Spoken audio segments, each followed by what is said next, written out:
کہتا ہے سنتوں کے بارے میں آپ کیا کہتے ہیں؟ سنت تو مولوی کا ایجاد ہے. کہتا ہے کہ کسی حدیث میں سنت کا لفظ موجود ہی نہیں ہے, یہ سنت جو ہے یہ مولویوں کا ایجاد ہے, مولویوں نے کہا ہے. تو انہوں نے کہا نماز کی کیا ہے؟ کہتے ہیں نماز بس فجر کی 2 رکعتیں ہیں, اور عشاء کی جو ہے وہ ظہر کی رکعتیں 4 ہے, پھر عصر کی 4 رکعتیں, پھر مغرب کی 3 رکعتیں, پھر عشاء کی 4 رکعتیں, بس فنش, یہی نماز ہے اور کوئی سنت. آگے الفاظ سنیں, یہ جہالت میں مجھے اتنی ہنسی آتی ہے. کہتا ہے چونکہ یہ اس کو حدیث میں آیا بھی ہے تو نفل آیا ہے, اور نفل کس کو کہتے ہیں؟ زائد کو کہتے ہیں. اب اس کا ترجمہ سنیں. او بھائی, کہتا ہے نفل کا مطلب زائد اور زائد کا مطلب فالتو. اردو کا ترجمہ نہیں ہے زائد کا فالتو, وہ جا کر عربی پہ فٹ کر دیا کہ فالتو یعنی وہ نماز جو فالتو ہے, انہوں نے اس کو ضروری سمجھا. نعوذ باللہ, اندازہ لگا. حالانکہ صاف حدیث ہے, آپ صلی اللہ علیہ وسلم فرمایا من ثابر علی 12 رکعۃ, جس نے مواظبت کی کس پہ؟ ان رکعتوں پر. فرمایا کون سی رکعتیں ہیں اور الفاظ کیا ہیں؟ من ثابر علی 12 رکعۃ من السنہ. سنہ کا لفظ موجود ہے. جزا کیا ہے؟ اللہ بنی اللہ لہ بیتا فی الجنہ, جس نے فجر سے پہلے 2 سنتیں پڑھی, ظہر سے پہلے 4 پڑھی, ظہر کے بعد 2 پڑھی, پھر عشاء کے جو ہے وہ بعد میں 2 پڑھی, مغرب کے بعد جو ہے وہ 2 پڑھی.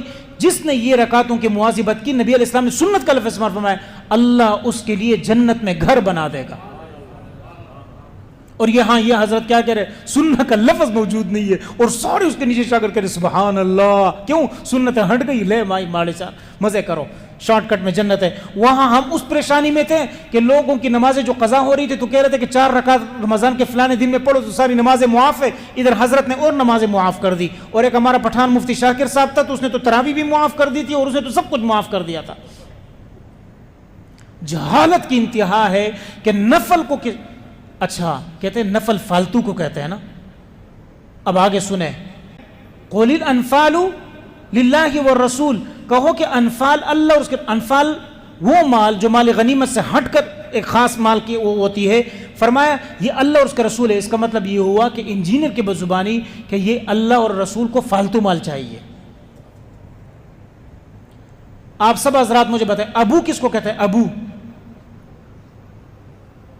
عربی میں ابو کس کو کہتے ہیں؟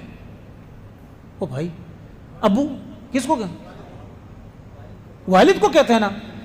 اچھا, ہریرہ کس کو کہتے ہیں؟ بلی کو. تو ابو ہریرہ کا مطلب کیا ہوا؟ بلی کے باپ. یہ انجینئر والا ترجمہ ہے. ابو کا مطلب کیا ہے؟ باپ. تراب کا مطلب کیا ہے؟ مٹی.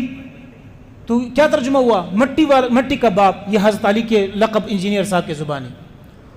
او بھائی, یہ عربی زبان ہے, اس کے لیے یہ گھٹنے رگڑنے پڑتے ہیں, اس کے لیے بیٹھنا پڑتا ہے 2 زانو ہو کر, کسی سے سیکھنا پڑتا. ابو کا مطلب باپ, تراب کا مطلب مٹی. جب یہ کسی کی